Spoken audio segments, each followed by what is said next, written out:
Before we start, thank you for being here. Your support means more than I can ever put into words. If you're new, consider subscribing. We're pushing toward 5,000 amazing people in this community, and every single one of you makes that possible.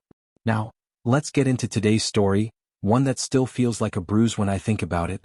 I was standing in the kitchen waiting for the microwave to finish spinning my leftover pasta when my phone buzzed on the counter. It wasn't the notification that bothered me, it was the preview beneath it. You should know what she did before the wedding. My entire body went still. It came from an unknown number, but somehow I knew this wasn't spam, wasn't a prank, wasn't anything I could brush off. My finger hesitated over the screen. I already sensed that whatever waited behind that message would carve a line straight through my life. I opened it. No text. No explanation. Just a single video file. Long. Heavy. Like a weight in my palm. I hit play. Bass rattled through my speakers as lights flashed across a crowded party. People danced wildly, holding drinks, shouting, stumbling into each other with careless joy. And then the camera swung to her. Lily. My wife. Laughing. Drunk. Dressed like she wasn't thinking about anything except the moment she was in. And she wasn't alone. A guy I had never seen had his hands on her hips while she moved against him like they had done this 100 times. Her arms were looped around his neck, her face close to his, too close. My stomach tightened into a hard, painful knot. The video jumped. She was on his lap now, smiling like he was the only person who existed. Someone behind the camera yelled, "Her last night of freedom," and the room erupted in cheers. My heart dropped. Another cut. This time she leaned in and kissed him. Slow. Certain. A kiss you don't give a stranger unless something inside you wants to forget the world outside. The microwave beeped behind me. I didn't move. I don't think I even blinked. When the screen went black, I could see my own reflection staring back. Not the man I had been 5 minutes earlier, but someone who suddenly didn't recognize his own marriage. A second message appeared. Ask her about Vegas. Good luck. Vegas. She had told me her bachelorette trip was at a quiet lake house. Movies. What? Board games. A wholesome weekend with her closest friends. She had looked me dead in the eye. She had smiled. I had believed her. 20 minutes later, Lily came home, humming lightly as she kicked off her shoes. She froze the moment she saw my face. What happened?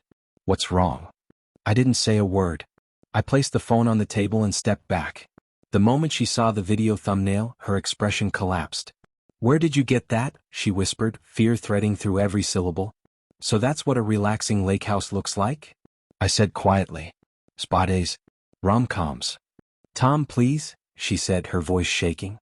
It's not what it looks like. I laughed. The sound tasted bitter. That line? You really want to use that one? She reached for the phone. I pulled it away. Don't, I said sharply. Just don't. Tears gathered in her eyes. I was drunk. Everyone was drunk. It was stupid. It didn't mean anything. How many times did you kiss him? Silence. How far did you go? Another silence, heavier than the first. Then a whisper. A confession.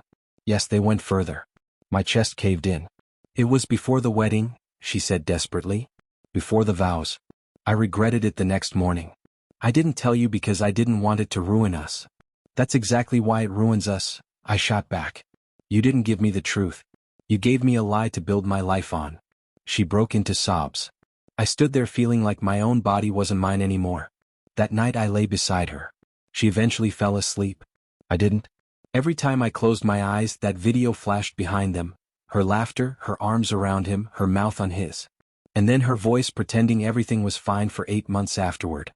The next morning she poured everything out. Every detail. Every choice. Every regret. She cried through the whole confession. But nothing she said could undo the single fact that mattered the most. She could have told me before our marriage began. She chose not to. For 2 full days neither of us said much. Her silence was guilt.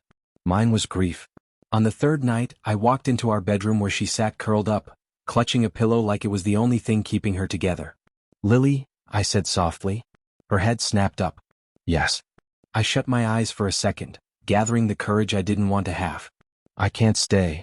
She broke instantly, sobbing hard enough to shake.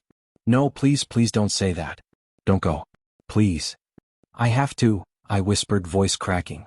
Because every time I look at you, I see the version of you I didn't know existed. The one in that video. The one who lied to me. But I love you, she cried. I love you too, I said. And that's why I can't keep killing myself trying to pretend this didn't happen. I picked up my bag. She reached out. I stepped away. Then I walked out of the home we built together. People describe heartbreak like it tears you apart. That's not true. It crumbles you slowly, piece by piece, until you're standing in the ruins wondering how long you were breaking without noticing. 8 months of marriage. 2 years of dating. One night she tried to bury. One video that unearthed everything.